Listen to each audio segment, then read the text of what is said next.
सभी को नमस्कार। दोस्तों, इस वीडियो में हम कुछ इंपॉर्टेंट टॉपिक के बारे में बात करेंगे जहां से यूपीएससी प्री 2022 में क्वेश्चन बन सकते हैं। तो एक एक करके हम टॉपिक को देखते हैं। वीडियो में आगे बढ़ने से पहले दोस्तों मैं आपको एक बात बोलना चाहूँगा कि ऐसे ही फ्री वाले कंटेंट इस चैनल पर लगातार आते रहेंगे। इसलिए आप यदि यूपीएससी एस्पिरेंट और इस वीडियो को देख रहे हो तो चैनल को सब्सक्राइब जरूर करना और बेल आइकन को ऑन करना, साथ में लाइक शेयर जरूर करना। साथ में कमेंट करके भी आप बता सकते हो कि आज का हमारा लेसन कैसा था। तो पहले वाले टॉपिक पे चलते हैं। तो ये मैपिंग का क्वेश्चन है। ऐसे क्वेश्चन अक्सर आते हैं एग्जाम में, और इस बार मैंने पहले भी कहा है कि यूक्रेन रूस के आसपास जो भी जैसे वाटर बॉडीज है, काला सागर हो गया, ओजोव सागर हो गया, वहाँ कौन सी जल संधि है वो आपको जरूर देख के जानी है। मैंने इस पर काफ़ी पहले भी आपको वीडियो बनाकर बताया था। बाकी आप अपना होमवर्क खुद भी कर लेना, कोई इशू नहीं है इसमें। जैसे ये चर्चा में रहा था, अभी द हिंदू में आया था एक बार, ट्रांसनिस्ट्रिया। तो ये भी एक वहाँ का एक क्षेत्र है। जैसे कहाँ पे, अभी हम लोकेशन इसकी देख लेते हैं एक बार। ट्रांसनिस्ट्रिया यहाँ पे यूक्रेन है, ठीक है, और यहाँ पे मालदोवा एक देश है। तो यहाँ पे एक छोटा सा इन दोनों के बीच में एक संक्रमण क्षेत्र है जो अपने आप को एक स्वायत्त देश मानता है। हालांकि इंटरनेशनल स्तर पर इसको कोई देश की जो बोलते हैं कि देश का दर्जा नहीं दे रखा है। तो थोड़ी सी बहुत जानकारी हम देख सकते हैं कि अभी जैसे यूक्रेन और रूस का जो मामला बढ़ रहा है उसमें ये भी चर्चा में रहा था कि ट्रांसनिस्ट्रिया में भी कहीं ना कहीं ऐसी समस्या आने लगी है, वहाँ पे भी संकट बढ़ा है कुछ। तो प्रमुख रूप से आपको ये जानना है कि ट्रांसनिस्ट्रिया कहाँ पे है। तो ये मालदोवा का क्षेत्र है, ठीक है। मालदोवा भी एक देश है, यूक्रेन की साइड में देखना आप। 1990-92 में जब यूएसएसआर का विघटन हुआ था, उस समय मालदोवा से ट्रांसनिस्ट्रिया भी क्या हुआ था, अलग हुआ था। अपने आप को उसने स्वतंत्रता की मांग कर दी थी, और रूस इसको समर्थन देता है, ठीक है। इसके अलावा यहाँ पे जैसे 2006 के अंदर क्या हुआ था, यहाँ पे जनमत संग्रह भी हुआ था। तो इस जनमत संग्रह में क्या हुआ था, 97% लोगों ने क्या कहा कि हमें रूस में शामिल होना है। तो आपके लिए जो क्वेश्चन बनेगा वो मैपिंग का ही क्वेश्चन यहाँ से बनने वाला है। बाकी इसमें कोई बड़ा क्वेश्चन यहाँ से नहीं बनेगा। आपको बस ये जानना है कि जो ट्रांसनिस्ट्रिया है वो किसका पार्ट है। तो ये पार्ट तो मालदोवा का है, लेकिन इसने अपने आप को अलग कर रखा है, और रूस का काफ़ी यहाँ पे समर्थन है, और ये दो दो देशों के बीच में, मालदोवा और यूक्रेन के बीच में है। तो ऐसे क्वेश्चन आराम से आएंगे। जैसे जब हम इनकी बात करें तो थोड़ी सी यहाँ की मैपिंग देख लेते हैं कि कैसे क्वेश्चन यहाँ से बन सकते हैं, ठीक है। तो इस रीजन में आप देखना, जैसे क्वेश्चन जो आएगा ना इस बार, या तो ये आएगा ब्लैक सी से सीमा लगने वाले कौन से देश हैं। ये आपको ध्यान रखना है कि काला सागर से किन देशों की सीमा मिलती है। जैसे हम इस तरफ देखें, साउथ में देखें, टर्की है या तुर्की है, ठीक है। इधर जॉर्जिया है, इस तरफ रूस है, और ऊपर यूक्रेन को आप देख सकते हो, यूक्रेन यहाँ पे। इसके अलावा रोमानिया और बुल्गारिया, तो इन देशों की सीमा लगती है। तो थोड़ा सा जूम करके भी हम थोड़ा देख लेते हैं, क्योंकि क्वेश्चन जो बनेगा ना ऐसे ही बनने वाला है इस साल। आपको विशेष तौर पर ये ध्यान रखना है कि जैसे ओजोव सागर है, ओजोव सागर की लोकेशन कहाँ पे, यहाँ पे ऊपर यूक्रेन है और इस तरफ रूस है। तो ओजोव सागर के सीमा किन दो देशों से लगती है, ऐसा क्वेश्चन आ सकता है। ब्लैक सी की किन के साथ लगती है। एक चीज़ और देखनी है कि जैसे ऐसा भी आ सकता है कि ब्लैक सी और ओजोव सी को कौन सी जल संधि आपस में जोड़ती है, यहाँ से भी क्वेश्चन बन सकता है। तो क्रेंच जल संधि का आपने नाम सुना होगा, क्रेच या क्रेंच, एक बार चेक कर लेना आप दोबारा से। ये आपका आज का होमवर्क है। मैं जैसे अक्सर आपको बोलता हूँ कि यहाँ से क्वेश्चन आएगा, श्योर आएगा क्वेश्चन। एक क्वेश्चन आपको श्योर करना हो तो इस क्षेत्र की आपको मैपिंग करनी पड़ेगी, तो आप इसको दे सकते हो। बाद में जैसे आप ये देखना कि ब्लैक सी और यहाँ पे कौन सा सागर है, जैसे आपने ये सुना होगा, मरमरा सागर सुना होगा, आगे फिर एजियन सागर है वो सुना होगा। तो काला सागर और मरमरा सागर को कौन सी जल संधि जोड़ती है, आपने सुना होगा बोस्पोरस जल संधि इसको जोड़ती है। तो ऐसी जल संधि आपकी जरूर तैयार करनी है।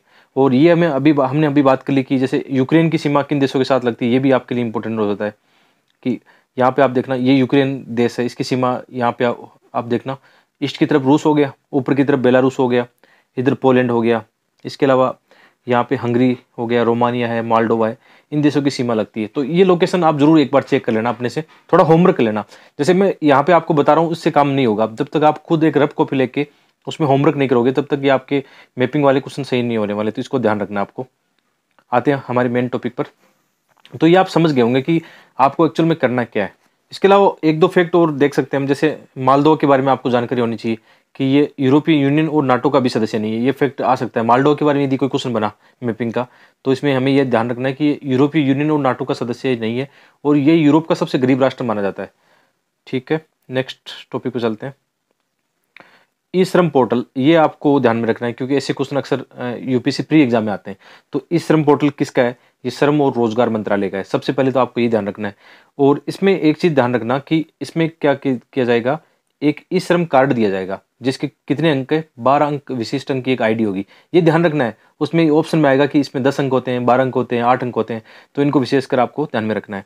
और ये क्यों बनाया गया था, विशेष तौर पर इसलिए बनाया गया है इसको, क्योंकि जैसे असंगठित श्रमिकों का पंजीकरण करना है हमें, तो इस पर अभी तक कितने पंजीकरण हुए हैं, 38 करोड़ का पंजीकरण यहाँ पे किया गया है।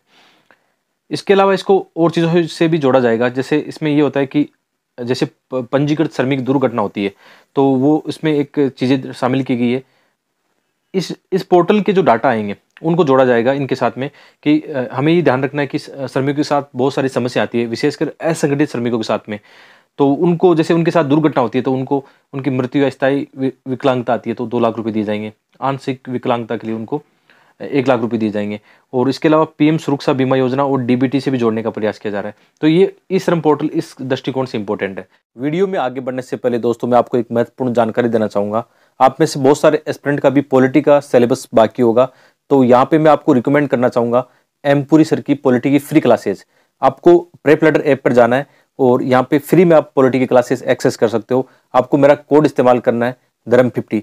एमपुरी सर के बारे में तो आप जरूर जानते होंगे, ये यूपीएससी के एक टॉप फैकल्टीज में से एक है जो पॉलिटी और आईआर और गवर्नेंस पढ़ाते हैं। इसके अलावा भी प्रेप लैडर ऐप पर आपको बहुत सारी फ्री इनिशिएटिव देखने को मिलेगी, जैसे NCERT summary, question bank, mock test और करंट अफेयर।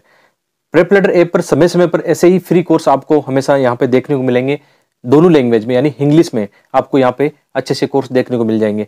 एक बार चेकआउट जरूर करना, लिंक वीडियो के डिस्क्रिप्शन में है। आपके पास एक सुनहरा मौका है, क्योंकि पॉलिटी की क्लासेस 12 तारीख तक ही फ्री है, 12 मई तक, तो आप एक बार जरूर देख लेना। आगे देखना, आजकल आपने एक चीज नोटिस की ना कि हमारे देश में जैसे इलेक्ट्रिकल वाहन है, जैसे स्कूटी है या छोटे और भी वाहन है, उसमें क्या आग लगने की घटनाएं हो रही है। तो ऐसा क्वेश्चन आ सकता है, ये कई दिनों से घटना हो रही है, तो ऐसा क्वेश्चन, क्योंकि यूपीएससी में जो क्वेश्चन पूछे जाते हैं प्रैक्टिकल क्वेश्चन पूछे जाते हैं, आपके आसपास से ही क्वेश्चन पूछे जाएंगे, तो ये आपको पता होना चाहिए। जैसे लिथियम आयन बैटरी में इसमें आग की घटना हो रही है, तो आपको ये पता होना चाहिए लिथियम आयन बैटरी में ऐसा क्या होता है कि आग लगती है। तो लिथियम आयन बैटरी में 3 घटक होते हैं, ठीक है, 3 सक्रिय घटक होते हैं। सबसे पहले इसमें होता है एनोड, एनोड में ग्रेफाइट होता है, और जैसे इसमें इलेक्ट्रॉन का आदान प्रदान होता है एनोड से कैथोड की ओर। एनोड क्या होता है, इसमें जो इलेक्ट्रॉन होते हैं ऋणात्मक होते हैं, और कैथोड क्या होता है, इसमें धनात्मक होते हैं। इसके अलावा कैथोड में क्या चीज़ होती है, और भी धातु वगैरह, निकल है, कोबाल्ट है, मैग्नीज आधारित ऑक्साइड होते हैं इसमें। एक इसमें क्या होता है, इलेक्ट्रोलाइट होता है। इलेक्ट्रोलाइट में क्या होता है, अकार्बनिक विलायक के रूप में लिथियम साल्ट इसमें होता है। तो ये 3-4 चीज़ें होती हैं इसमें, फिर जो भी घटना घटती है इसी के कारण घटती है, ठीक है। इलेक्ट्रॉन का जो आदान प्रदान होता है, इसमें शायद ऐसा होता है कि एनर्जी जो होती है वो कहीं न कहीं से जो लीक होने लगता है, मामला लीक होने के कारण फिर एनर्जी संभलती नहीं है, मतलब इसको कौन संभाल पाएगा। जब ज़्यादा हमें क्या करना है, टेक्निकल चीज़ों में नहीं जाना है, हमें बेसिक चीज़ों पे जाना है कि आपको ये पता होना चाहिए कि लिथियम आयन बैटरी में क्या क्या इसके कंपोनेंट होते हैं। लिथियम आयन बैटरी को यदि ये तुलना करवाएगा तो ये हमने देखा ना, शुष्क सेल या जिसमें जो सल्फ्यूरिक अम्ल डाला जाता है, ये आपको ध्यान रखना है कि जैसे एक सामान्य सेल आता है अपनी बैटरी में, सेल होता है एक छोटा सेल, पेंसिल सेल, ये भी क्वेश्चन पूछ सकते हैं, आपस में तुलना करा के पूछ सकते हैं। यदि आपको और ज़्यादा डिटेल में जाना हो, थोड़ी सी इनके क्या करना है, थोड़ी तुलना जरूर कर लेना। नेक्स्ट टॉपिक देखते हैं, पाम ऑयल। ये भी काफ़ी चर्चा में है, इसको लेकर भी क्वेश्चन बन सकते हैं, क्योंकि एक तो इंडिया काफ़ी खाद्य तेल आयात करता है, वहाँ से पहले भी क्वेश्चन आ चुका है। तो देखते हैं क्या है इसमें। तो यहाँ पे देखना कि इंडोनेशिया ने क्या किया है, पाम ऑयल को एक्सपोर्ट को बैन किया है। तो सूरजमुखी का तेल तो पहले भी संकट में था रूस और यूक्रेन युद्ध के कारण, तो आप यहाँ पे देख सकते हो एक संकट और पैदा हो गया है पाम ऑयल का। तो इसमें देखते हैं इंडोनेशिया क्या है, विश्व का सबसे बड़ा पाम तेल उत्पादक और निर्यातक भी है और उपभोक्ता राष्ट्र भी है। ऐसा क्वेश्चन आ सकता है कि विश्व में सर्वाधिक पाम तेल का उत्पादन कौन करता है और निर्यात कौन करता है। ये सामान्य क्वेश्चन है, लेकिन हमारे लिए इंपॉर्टेंट इसलिए कि हम काफ़ी ज़्यादा खाद्य तेल आयात करते हैं, इसलिए हमारे लिए इंपॉर्टेंट है। क्योंकि जब इंडोनेशिया पाम ऑयल पर बैन लगाएगा तो कहीं ना कहीं हमें और रिसोर्सेज देखने पड़ेंगे, और हमारा जो खाद्य तेल का जो बिल है वो महंगा होगा तो जीडीपी पर भार पड़ेगा। आपने करंट अकाउंट डेफिसिट देखा का, उसमें भी बढ़ोतरी होगी। तो कई सारे मुद्दे हैं, प्रैक्टिकल मुद्दे हैं, यहाँ से क्वेश्चन आएंगे। तो विश्व का 90% पाम तेल का उत्पादन इंडोनेशिया और मलेशिया करते हैं। वैश्विक सप्लाई की 60% आपूर्ति कौन करता है, इंडोनेशिया द्वारा होता है। खाद्य तेल के अन्य विकल्पों की सप्लाई चेन में भी पहले से बाधा चल रही है, जैसे सोयाबीन जो है खराब मौसम के कारण इसमें भी संकट आ गया। इसके अलावा जैसे कैनोला और सरसों का तेल है, कनाडा से काफ़ी ज़्यादा आता है, उसमें भी सूखा संकट वहाँ पे छाया हुआ है। तो वैश्विक स्तर पर खाद्य तेलों की आपूर्ति श्रृंखला कहीं ना कहीं बाधा हुई है, उसके कारण खाद्य तेलों का महंगाई इसमें देखने को मिलेगी, इसमें इन्फ्लेशन भी आप देख सकते हो। तो ऐसे क्वेश्चन यहाँ से जुड़े हुए आएंगे। तो भारत क्या करता है, पाम या ताड़ तेल का सबसे बड़ा आयातक है। आधा तेल कहाँ से आता है, इंडोनेशिया से आता है। तो इसका समाधान क्या है, इसका समाधान है कि भारत सरकार भी ऐसे प्रयास कर रही है कि भारत में ही हम पाम तेल का उत्पादन करें। ऐसे क्षेत्रों की तलाश जारी है और ऐसा काम किया भी जा रहा है। नेक्स्ट टॉपिक है SSLV। तो ये बहुत इंपॉर्टेंट है। ये क्या है, स्मार्ट सैटेलाइट लॉन्च व्हीकल है। अभी हाल ही में इसमें काफ़ी डेवलपमेंट किया जा रहा है, तो ये यहाँ से क्वेश्चन आ सकता है। इसको क्या बोला गया है, बेबी रॉकेट भी बोला गया है। जैसे इसकी हम तुलना करें SSLV की PSLV के साथ में, तो इसमें क्या है, SSLV में 3 स्टेज रॉकेट होगा, यानी ईंधन का जो स्टेज होता है ना, उसके बारे में बताया गया है। इसकी ऊंचाई कितनी, 34 मीटर है, और ये कितने वजन का है, 120 टन का है। इसके अलावा जो PSLV रॉकेट है वो 4 स्टेज वाला है, 44 मीटर लंबा होता है और 320 टन इसका वजन होता है। तो जैसे SLV की हम बात करें तो ये 3 चरणों वाला ठोस इसमें ईंधन का इस्तेमाल किया जाएगा, और इसको निजी भागीदारी से इसको विकसित किया जा रहा है। और 500 किलो पेलोड ये जो लो अर्थ ऑर्बिट है उसमें स्थापित करेगा। ये बहुत इंपॉर्टेंट है। जैसे PSLV के द्वारा तो हम बहुत ऊंचाई पर भी सैटेलाइट छोड़ते हैं, लेकिन इसके द्वारा क्या होगा, जो नियर अर्थ के आसपास ऑर्बिट है उसमें सैटेलाइट लॉन्च किया जाएगा। यहाँ पे इंपॉर्टेंट एक स्पेस की संस्था ये आपके काम आ सकती है, न्यू स्पेस इंडिया लिमिटेड। ये किस में आती है, डिपार्टमेंट ऑफ स्पेस में आती है। इसका सरकार का पूर्ण स्वामित्व के अंडर में है और PSU कंपनी है, ठीक है। और ये इसरो की क्या है, वाणिज्यिक इकाई है। इससे पहले भी एक इसरो की एक वाणिज्यिक इकाई है, एंट्रिक्स कॉर्पोरेशन, जिसकी स्थापना 1992 में हुई थी। इसको भी मिनी रत्न का दर्जा दिया गया है 2008 में। तो यहाँ पे आपको ये ध्यान रखना है कि NSIL क्या है, इसरो की सेकंड वाणिज्यिक इकाई है। और इसका काम क्या होगा वो इंपॉर्टेंट है। जैसे इसका मुख्यालय कहाँ पे, बेंगलुरु में है, और इसकी स्थापना 6 मार्च 2019 को कंपनी अधिनियम के तहत हुई है। ये इंपॉर्टेंट आपके लिए। इसमें कुछ फैक्ट जो आएंगे इस हिसाब से आएंगे। उद्देश्य क्या है, वैश्विक ग्राहकों को अंतरिक्ष संबंधी सेवा प्रदान करना, अंतरिक्ष तकनीकी अनुभव के माध्यम से भारतीय उद्योगों को बढ़ावा देना। जैसे आने वाले वक्त में ये हो गया ना कि प्राइवेट सेक्टर भी तो स्पेस में जाएंगे ना, तो उनको भी ये क्या करेंगे, अपनी जो भी इनके पास अनुभव और तकनीकी होगी वो उपलब्ध कराएंगे। ये बहुत इंपॉर्टेंट है। जैसे आपने अमेरिका में देखा होगा ना, कितनी प्राइवेट सेक्टर इस क्षेत्र में उभर रहा है, तो वैसे भी इंडिया में भी ऐसा आने वाले वक्त में होने वाला है। तो PSLV वो SLV का निर्माण करने में भी सहयोग होगा। इसमें लॉन्च सेवा आदि कई सारे इसके काम है। आपने ये देखा होगा कि हाल ही में इसका पहला समर्पित उपग्रह भी लॉन्च किया गया है। कौन सा है, PSLV C51। तो इसके बारे में भी एग्जाम में आ सकता है। इसमें टोटल 19 उपग्रह लॉन्च किए गए थे, जिसमें एक अमेजनिया भी है और 18 अन्य उपग्रह। तो ये आपको ध्यान रखना है, क्या करना है कि NSIL क्या है, स्पेस तकनीकी, ये हमारे उद्योग सेक्टर उनको भी इसमें हेल्प करेगी। तो काफ़ी सारे इसमें फैक्ट है जो आपको ध्यान में रखने। ये PDF फाइल मैं टेलीग्राम पे सेंड कर दूंगा, तो आप इसको एक बार रिवाइज भी कर लेना, ठीक है। टेलीग्राम चैनल का लिंक वीडियो के डिस्क्रिप्शन में, कई दोस्तों को मिलता नहीं है तो आप टेलीग्राम में सर्च कर लिया करो एक बार, ठीक है। ये चर्चा में रहा है पाली विलेज। क्यों चर्चा में रहा है, हाल ही में जैसे जम्मू कश्मीर में ये पहला गांव है जिसमें पंचायती राज दिवस 24 अप्रैल को क्या किया गया है, देश की पहली पंचायत जो कार्बन न्यूट्रल और पूरी तरह से सौर ऊर्जा द्वारा संचालित होगी। ये क्वेश्चन मतलब आ सकता है यदि ये, हालांकि थोड़ा चर्चा में लेट हुआ था 24 अप्रैल को, तो अब तक UPSC का पेपर बन चुका होगा। तो वैसे भी हमें क्या करना है, अप्रैल एंड तक तो करंट अफेयर देखना ही है। तो आ सकता है हम इस पर, मतलब हो सकता है ये पहले भी कभी चर्चा में रहा हो। तो आपको ध्यान रखना है, पाली विलेज कहाँ पे है, ये जम्मू कश्मीर में, ठीक है, सांबा डिस्ट्रिक्ट में। आगे बढ़ते हैं, अर्थ डे। अर्थ डे के ऐसे क्वेश्चन आते हैं कि इसकी थीम क्या है, कब मनाया जाता है। तो आपको पता होना चाहिए कि अर्थ डे कब मनाया जाता है, 22 अप्रैल को मनाया जाता है, वार्षिक दिवस है। और प्रथम बार कब मनाया गया था, 1970 को। और इसकी थीम इंपॉर्टेंट है आपके लिए, एग्जाम में थीम अक्सर आती है, प्रीलिम्स में पूछा जाता है कि इन्वेस्ट इन आवर प्लेनेट, ये 2022 की थीम है। और रिस्टोर आवर अर्थ का है, क्या है, 2021 की थीम है, ठीक है। इसके अलावा और कौन से इसमें आ सकते हैं, किसके द्वारा ये किया जाता है। और इससे पहले 1969 में यूनेस्को कॉन्फ्रेंस में इसकी घोषणा की गई थी। 2009 में यूएनओ द्वारा 22 अप्रैल को अंतर्राष्ट्रीय मातृ प्रति दिवस भी घोषित किया गया है। काफ़ी फैक्ट है यहाँ पे। इसको अर्थ आवर से आप अलग रखना, अर्थ आवर अलग चीज़ है जो कि WWF के द्वारा वार्षिक तौर पर ऐसा मनाया जाता है, जिसमें जैसे 2007 में अर्थ आवर शुरू हुआ था, और मार्च का आखिरी शनिवार जो होता है 8:30 से 9:30 PM के बीच में लाइटों को स्विच ऑफ कर दिया जाता है।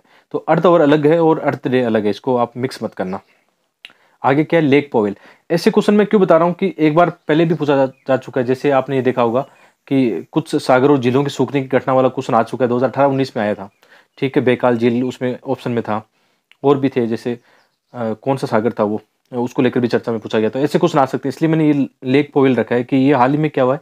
लेक पॉवेल कहाँ पे, अमेरिका में है, ठीक है, उत्तरी अमेरिका में, USA में है। और ये मानव निर्मित दूसरी बड़ी झील है, और ये सूखने की कगार पर है। और सूखने के कारण क्या है इसमें, जैसे कोलोराडो नदी का प्रमुख जो जल ग्रहण क्षेत्र है, इसमें क्या ग्रेट कैनियन डैम में बाढ़ के कारण इसका निर्माण किया गया था, लेकिन हाल ही में इसको जल संकट का कारण बना है।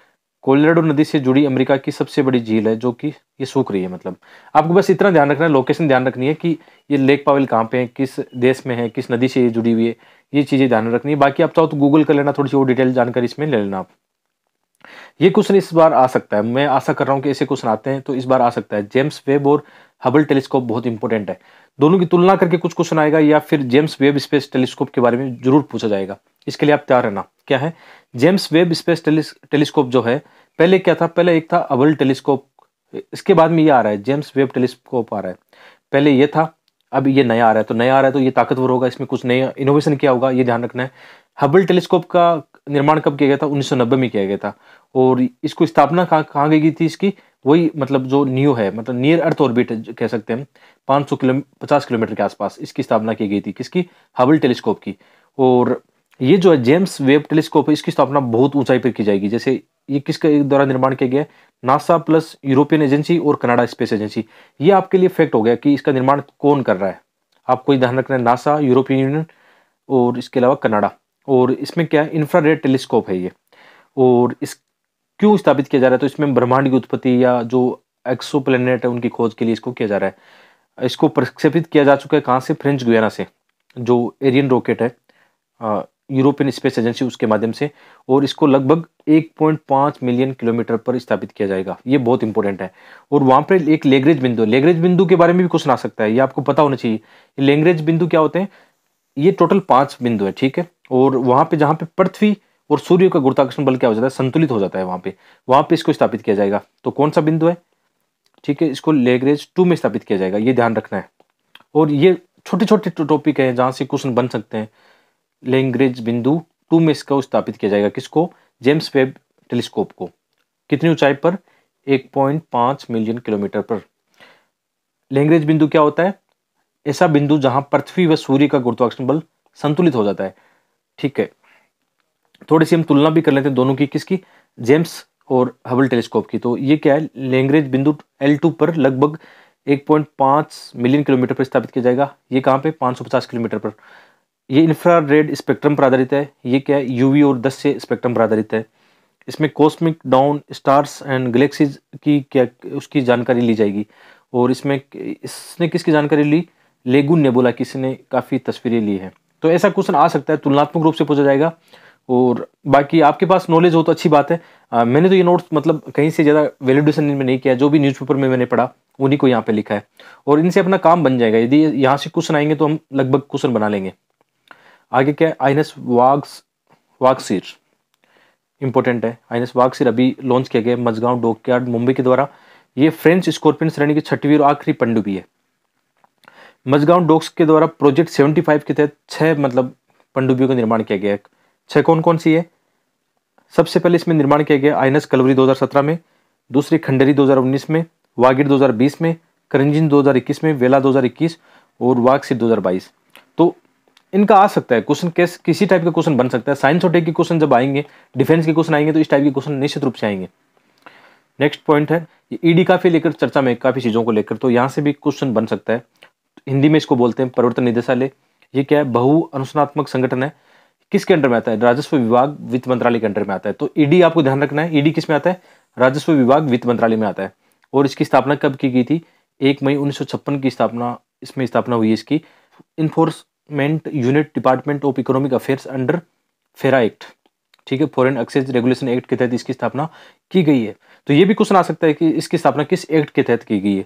इसके अलावा जैसे वर्तमान में ईडी क्या करता है, धन शोधन निवारण अधिनियम है, पीएमएलए, एक भगोड़ा आर्थिक अपराधी अधिनियम है, ठीक है, फेरा है, विदेशी मुद्रा प्रबंधन अधिनियम है, आदि के तहत भी आर्थिक अपराधों की जांच करता है।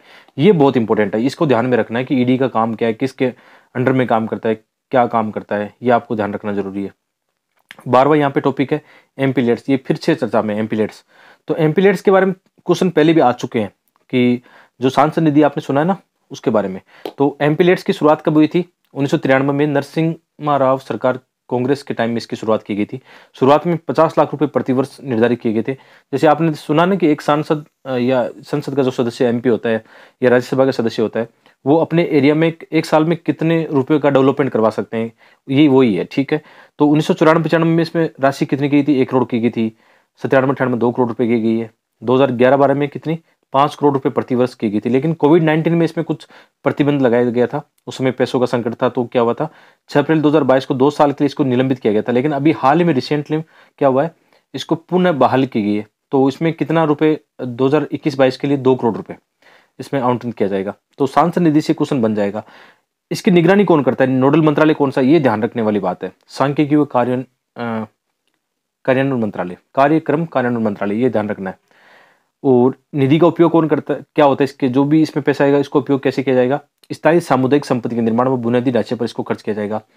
रुपए सांसद के खाते में ना आकर कहाँ आएंगे? जिलाधिकारी के पास आएंगे। और सांसद क्या करता है, केवल कार्यों की सिफारिश करता है। जिलाधिकारी कार्य कराने की जिम्मेदारी किसके पास है? डीएम के पास है। और राज्यसभा सांसद उस पैसे कहाँ पे खर्च करेंगे? राज्य में कहीं भी कार्य की सिफारिश कर सकते हैं। ठीक है, तो ये ध्यान रखना है। इसके अलावा मनोनीत सदस्य कहाँ पैसा मतलब जो भी मनोनीत सदस्य सांसद होते हैं वो पैसा कहाँ खर्च कर सकते हैं, ये आप कमेंट करके बताना। ठीक है, क्योंकि लोकसभा के सदस्य ये तो हमने देख लिया, राज्यसभा के सांसद हमने देख लिया, मनोनीत सदस्य इसका पैसा कहाँ खर्च करेगा, ये आप कमेंट करके बताना मुझे, ये आप गूगल करना और कमेंट करके बताना। ठीक है, इसमें है अगला नेक्स्ट और लास्ट टॉपिक आज का देखते हैं हम, ग्रीन हाइड्रोजन पॉलिसी। इस बार काफ़ी चर्चा में, ग्रीन हाइड्रोजन को लेकर काफ़ी चर्चा में, तो यहाँ से क्वेश्चन बन सकता है। तो इसमें क्या क्या कंपोनेंट है वो देखते हैं एक बार। हाइड्रोजन के माध्यम से ऊर्जा स्वतंत्रता, नए भारत की ऊर्जा नींव, इसमें क्या किया जा रहा है? Then new age fuel hydrogen को माना जा रहा है। भारत ग्रीन हाइड्रोजन नीति 2022 में बनी है। ठीक है, और भारत 2030 तक भारत का टारगेट भी है कि 500 गीगावाट अक्षय ऊर्जा का हमने लक्ष्य रखा है। इससे फायदा क्या है? बहुत सारे इसके फायदे हैं कि हम इसकी लंबी दूरी की यात्रा इससे संभव बना सकते हैं। ऊर्जा भंडारण, ऊर्जा सुरक्षा, परिवहन, औद्योगिक सेक्टर का डिकार्बोनाइजेशन, सौर ऊर्जा में इसमें योगदान होगा। ये टॉपिक थोड़े से मेंस में काम आएंगे, प्री में तो ऐसा कुछ नहीं होगा। हाँ, लेकिन प्री में ऐसा हो सकता है ऐसे फैक्ट बन जाए।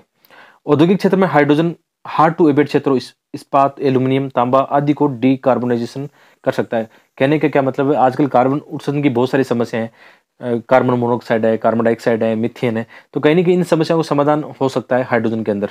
ठीक है, हाइड्रोजन मिथेनॉल, सिंथेटिक तेल, सिंथेटिक मिट्टी के तेल, ग्रीन अमोनिया का उत्पादन कर सकता है। प्री में ऐसा फैक्ट बनेगा कि हाइड्रोजन से क्या उत्पादन होता है, मिथेनॉल हो सकता है, इससे सिंथेटिक मिट्टी के तेल बनाया जा सकता है, ग्रीन अमोनिया का उत्पादन किया जा सकता है। इसके अलावा कुछ इसमें संस्थाएं जैसे TERI, the energy and resources institute के अनुसार वर्तमान में भारत का हाइड्रोजन खपत लगभग 7 मिलियन टन है, जो 2050 तक बढ़कर कितना हो जाएगा? 28 मिलियन टन हो जाएगा। ये एक द हिंदू का आर्टिकल था, उसी को मैंने यहाँ पे लिखा है। और इसमें से जैसे टेरी क्या है, टेरी एक रिसर्च संस्था है जिसकी स्थापना नई दिल्ली में हुई है, स्थापना 1976 में। ये नॉट फॉर प्रॉफिट संस्था है। इसका कार्य क्या? ऊर्जा, पर्यावरण, सतत व समावेशी विकास के लिए इसका काम है। इसका पूर्व नाम था टाटा ऊर्जा रिसर्च संस्था। तो ऐसे क्वेश्चन प्री में आते हैं कि टेरी क्या है, ऐसे संगठन वाले क्वेश्चन आ जाते हैं। इसके अलावा इसमें क्या है, इलेक्ट्रोलिसिस द्वारा क्या होता है, 1 किलोग्राम हाइड्रोजन उत्पादन के लिए 9 केजी जल की आवश्यकता होती है। देखो ये इंपॉर्टेंट है, प्री में फैक्ट ऐसा आएगा कि हम यदि 1 किलो हाइड्रोजन का उत्पादन करते हैं तो कितने जल की आवश्यकता पड़ेगी? 9 किलो जल की आवश्यकता पड़ेगी। तो इसे हम क्या कर सकते हैं, 4E, यानी energy security, energy sustainability, energy access, economic opportunity. ये मेंस के टॉपिक है, ऐसे कीवर्ड मेंस में इस्तेमाल करने चाहिए। इसके अलावा भारत की पहली हरित हाइड्रोजन इलेक्ट्रोलाइजर निर्माण इकाई कहाँ पे स्थापित की गई? बेंगलुरु में। अच्छा, इसके अलग अलग कलर भी होते हैं, इसमें अलग अलग कलर के होते हैं, जैसे काला कलर का भी होता है। जैसे नीले हाइड्रोजन से क्या मतलब है? नीले हाइड्रोजन का निर्माण जीवाश्म स्रोतों से, जबकि जो हरित ग्रीन हाइड्रोजन है उसका निर्माण इलेक्ट्रोलाइजर, इलेक्ट्रोलिसिस की प्रक्रिया के द्वारा गैर जीवाश्म स्रोतों से प्राप्त किया जाता है।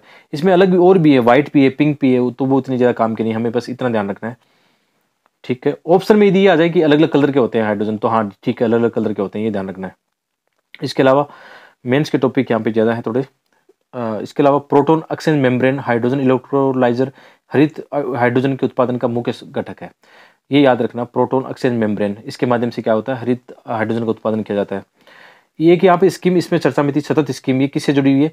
ये संपीड़ित बायोगैस उत्पादन संयंत्र स्थापना व स्वचालित ईंधन में CBG को बढ़ावा। CBG मतलब संपीड़ित बायोगैस को बढ़ावा, ये ध्यान रखना है। सतत स्कीम आ जाएगी प्री में, तो आपको थोड़ा बहुत ध्यान रखना है, इसको क्या किया जाएगा, बायोगैस को संपीड़ित करने से संबंधित है। ये भी जुड़ी हुई स्कीम है, इससे जुड़ी हुई थी, इस आर्टिकल में चर्चा में थी, इसलिए इसको यहाँ पे लिखा गया है।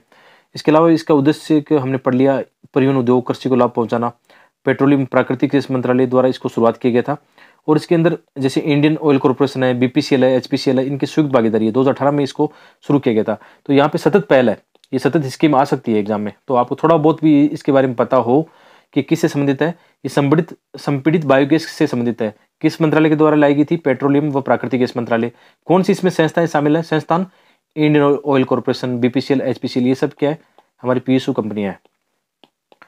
ठीक है, आगे और क्या हो सकता है इसमें? ज़्यादा तो कुछ है नहीं इसमें। ठीक है, ग्रीन हाइड्रोजन का आप अपनी तरफ से थोड़ा सा रिसर्च कर लेना, क्योंकि इस बार मुझे ऐसा लग रहा है कि ग्रीन हाइड्रोजन हमेशा चर्चा में रही है, तो इसको लेकर क्वेश्चन आ सकते हैं। कुछ चीज़ों की हमने चर्चा की, कुछ आप देख लेना। बाकी पीडीएफ फाइल में टेलीग्राम पे सेंड कर दूंगा, आप थोड़ा सा पढ़ लेना इसको। ठीक है, तो मिलते हैं एक और वीडियो में। आप सबका बहुत बहुत धन्यवाद। कमेंट करके बताना कैसा आपको वीडियो लगा, और लाइक शेयर जरूर करते रहना।